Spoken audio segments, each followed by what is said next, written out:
Hi everyone, my name is Cassie and welcome to my channel Bookish for Eyes. Today I have for you my February reading wrap-up. February is a short month, but I managed to read 7 books, so let's get right into it.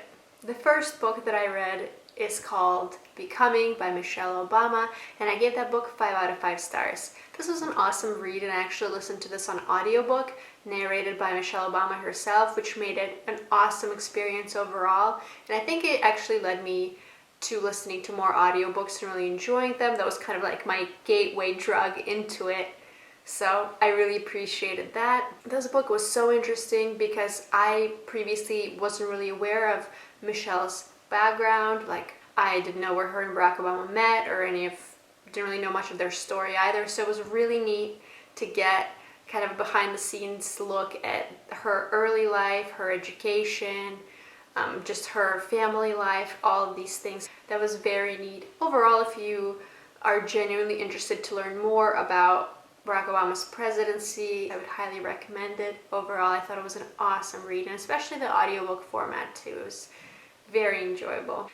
The next book that I read is called Luster by Raven Leilani, and I gave this book 4 out of 5 stars. This is a new to me genre, which is a millennial fiction. This is about a young black woman who starts a relationship with an older white man.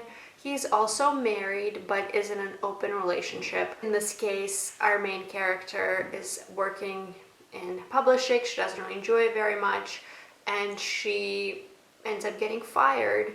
And as a result, she was going to this man's house, meeting his wife and his child, and also staying with them for, a decent amount of time while she was trying to figure out what to do next after losing her job. To me, that didn't seem very realistic, but I went along with it, and it took me on a pretty good journey. So overall, I thought this was a decent read. The next book that I read is called I'm Still Here by Austin Channing Brown. Black Dignity in the World Made for Whiteness. And I gave this book 5 out of 5 stars. I personally really enjoy books like this, and as a white person, I'm gonna avoid saying anything about this book just because you gotta read it and you gotta get a perspective from a person of color about their experience. So me as a reader, I really enjoyed it. I appreciated her sharing her experiences out in the world and seeing how much prejudice there is and how many double standards there are in this world. So I highly recommend this book if you are looking to hear more, continue your learning on the subject, and just become more aware of racism as a whole. The next book that I read is called The Kiss Quotient by Helen, Hoang, and I gave this 3 out of 5 stars. I've been trying to dabble in the romance books a little bit just to see if maybe it's a genre that I've misjudged in the past, and maybe I just haven't come across a romance novel that I would enjoy and look forward to reading. And actually, I do have a romance novel this month that I thoroughly enjoyed, but that comes later. This one I liked, but I think I'm kind of getting to the bottom of why I enjoy certain romance novels better than others. In this one, it's a young woman who has autism, and she is really struggling in terms of dating and finding a partner and being comfortable with intimate relationships. So she decides to hire an escort to help her get better at it, become more comfortable with it, and to just overall help her find a partner. As you can imagine, there's romance that blossoms from that, and in spite of a few roadblocks and some bumps in the road, they do their best to work things out. That's basically the gist of it.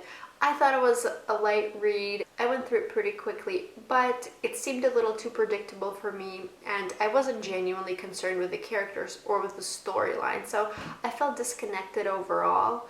And while, it was a feel-good read, I didn't love it, and for my liking, I feel like there were too many mature themes. I guess I prefer books that kind of glaze over that and leave a lot to the imagination instead of just like spelling it all out for you. So I think in that sense, I didn't love this book.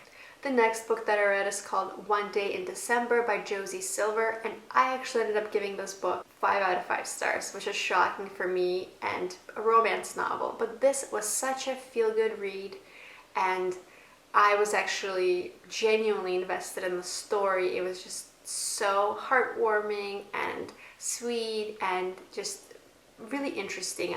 I was genuinely concerned about what was going to happen, and throughout all the twists and turns, I was pretty surprised. I didn't expect a lot of the things to happen, so I really enjoyed that. This is about a young woman who sees a man at a bus stop as she's riding the bus. They make eye contact, and it's like a love at first sight situation. She then tries to look for this guy. She's not able to find him. A year later, she gives up and she figures she's never going to see him again. Lo and behold, her best friend ends up dating him, and he's her best friend's boyfriend.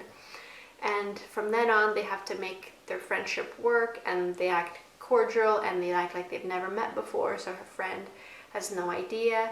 However, somewhere down the line, as you might imagine, things happen and stuff emerges, and anyways, it just becomes this incredible tale that spans over years and years and years. And I'm a sucker for a love story, or a story in general that spans years, that I was just hooked right from the start, and I absolutely enjoyed this book. I know she has another book. I can't remember what it's called, but I will for sure pick it up and read it because I think it's going to be another awesome read. The next one is called The Silent Patient by Alex Michaelides, and I gave this book 4 out of 5 stars. I've heard so many things about this book in the past, and everyone usually raves about it, and I quite enjoyed it. I liked that it was pretty unpredictable, and I honestly kept suspecting different people to be the killer, but I turned out to be wrong, and I really, really enjoyed that. This is about a therapist who's looking to help a woman who is suspected of murdering her husband, and she is in a place for the criminally insane. And soon enough, we start kind of digging a little deeper, and the story unravels, and there's a lot more to the whole thing than meets the eye. The therapist is working really hard to try and get to the bottom of why she killed her husband, what made her do it, and whether she's guilty or not, we don't know. But the ending's great, the book was great, it was such a quick read, it had short chapters, very easy to get through. And actually this author is coming out with another book this year, which I'm also really excited to pick up, and I'll be reading it for sure because I think it's going to be another good one. The last book that I read this month is called The New Me by Halle Butler, and this is another one of those millennial fiction books. This is about a young woman who works temp jobs and is very unsatisfied with her life. She's struggling with her friendship, she's struggling with her relationships, she's overall a huge slob, and she knows it, and she kind of goes through these cycles of self-loathing while also trying to take the next steps in her professional career. This was a very short read, and it mainly circles around the main character having an opportunity to work at a temp job at a furniture warehouse store, and she does nothing there, and it's all very depressing, but just like a messy main character with crazy things going on in their life and just being unfulfilled and looking for something bigger and better. Kind of depressing, honestly, and I feel like it's the kind of book that maybe people would be able to relate to. It's very exaggerated in the worst possible way, but I think it's also pretty accurate because a lot of young professionals and a lot of young people in general tend to struggle with finding a job that they enjoy and also in the field that they enjoy and can see themselves working in long term. So I thought it was a good read.